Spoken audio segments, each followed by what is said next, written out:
Shalom from Rabbi Avner. It's well known that in this week's Parsha, Parshas Tezave, the name of Moshe Rabbeinu does not appear.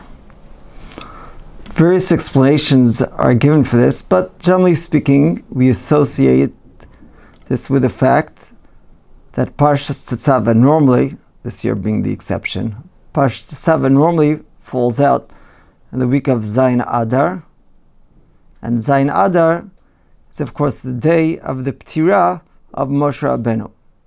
Hence his name doesn't appear in the Parsha. One might suggest that although his name doesn't appear, nevertheless, in a sense, we have a hesped, a eulogy for Moshe Rabbeinu in the Parsha. How so? Well, there were two traits with which we could say that Moshe Rabbeinu held the world record. On one hand, humility. On the other hand, greatness and closeness to God.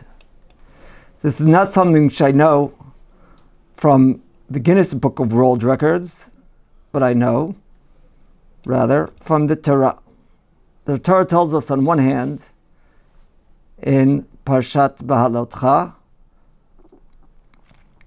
Va'ish Moshe anav me'od mikol adam asher al pnei adama.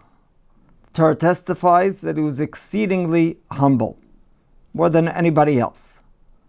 The Torah, though, also tells us in that Parsha about his being on a higher level than all other Nevi'im.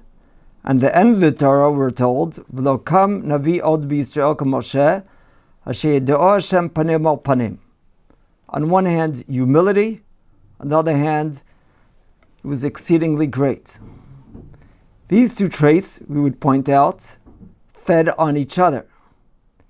Because he was so humble, he didn't have his own agenda, and therefore was open to hear the word of God and the will of God.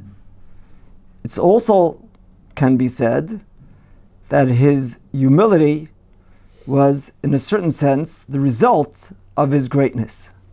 A person that realizes the awesome, infinite greatness of HaKadosh Baruch Hu will certainly become very humble. So you have these two characteristics of Moshe Rabbeinu, the humility and the greatness, characteristics which fed on each other. You have a hint to these characteristics of Moshe Rabbeinu in the Parsha. On the one hand, the humility that's symbolized by the fact that his name is not mentioned. On the other hand, his greatness. V'ata tetzave v'lakachta v'asisa.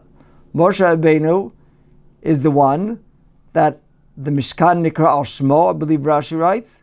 Moshe Rabbeinu is the one that's all involved in the Parsha, in the building of the Mishkan, the building of the clay of the Bigdei Kehuna.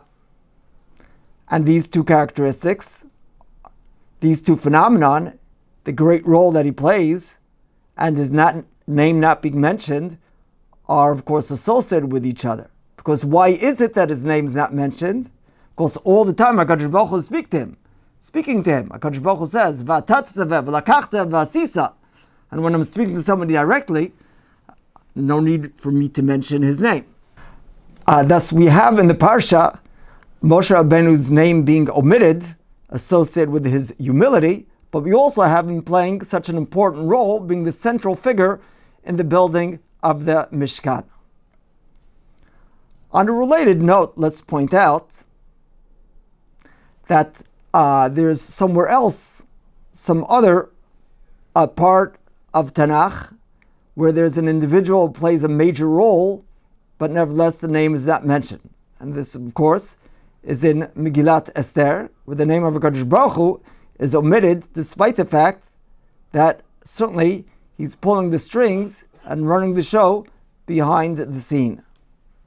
I believe the lesson which we could learn, both from the Parsha and from Megillat Esther, is that one is able to play a very important role in this world without making a lot of noise, without always being seen. The lesson we should learn is that we're meant to do what we could do in our Avodat Hashem to make the world a better world, a holier world, even if it doesn't mean getting lots of PR, even if it doesn't mean making a lot of noise. Have a wonderful Shabbat.